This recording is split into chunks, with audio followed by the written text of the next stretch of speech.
Okay, so in this video, we're going to be finding the inverse of a rational function. Now, some rational functions, if they have squares or cubes in them or things like that, that can be much more challenging.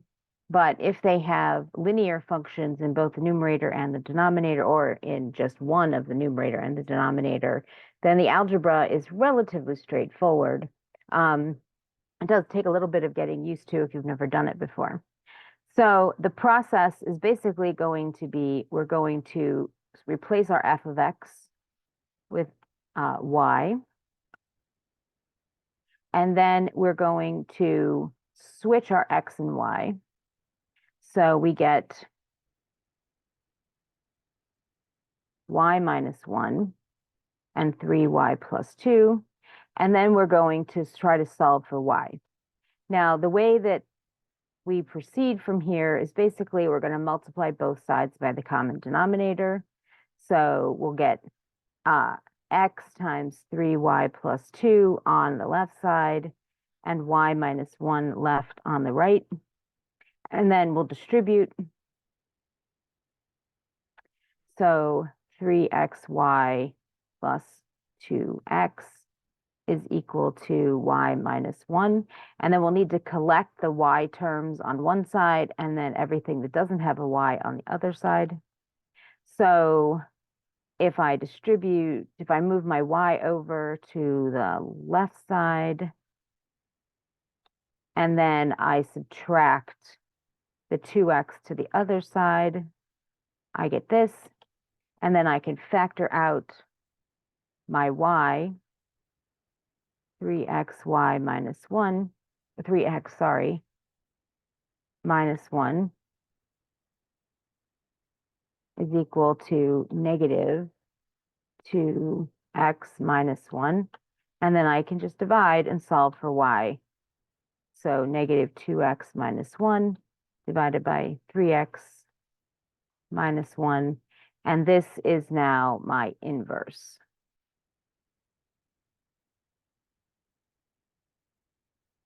Now, again, the advantage of solving for the inverse like this is that now I can use the domain of the inverse to find the range of the original function.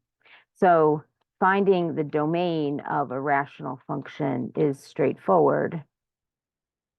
It's simply all the values that are allowed in the denominator. So any place where you can get 0 in the denominator, that you have to leave that out of the domain, but other things are fine.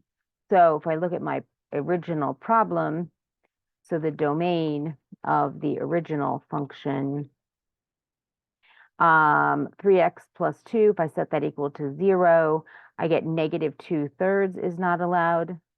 And so my domain will be negative infinity to negative 2/3 union negative 2/3 to infinity. But finding the range is a little bit more complicated. And so to find the range, one of the easiest ways to do this is to find the inverse and then use the domain of the inverse, because the domain of the inverse function is the same as the range of the original function, assuming that the function was 1-to-1.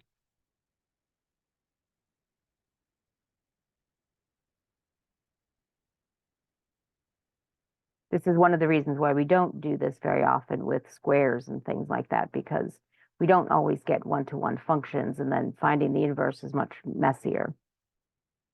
But we found our inverse here, and the inverse, according to this, it says that our inverse domain is going to be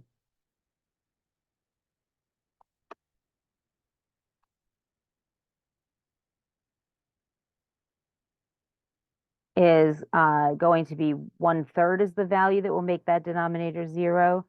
So this will be negative infinity to 1/3 union 1/3 to infinity. And so now this is the domain of the inverse, but since it's equivalent to the range of the original function, that is a way for us to find the range of the original function.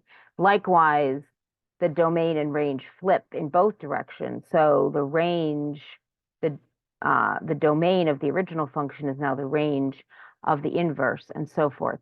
Now, the other way that we can sometimes find the range of the original function is to find out where the horizontal asymptote is, if there is one.